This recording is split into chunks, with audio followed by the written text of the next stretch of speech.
Joan, hola, em dic Joan i us vull presentar un escriptor i autor d'aquests llibres i molts més, dels 5.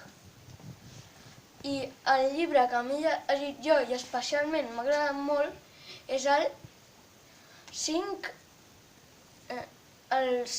rere la pista, el secuestro de Dilly, i va de que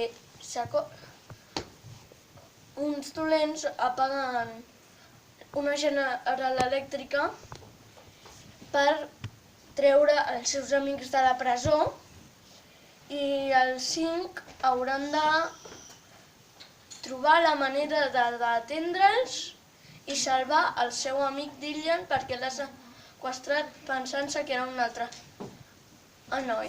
I no us vull fer més spoilers, o sigui que us espero que us hagi agradat. Adéu. Per cert,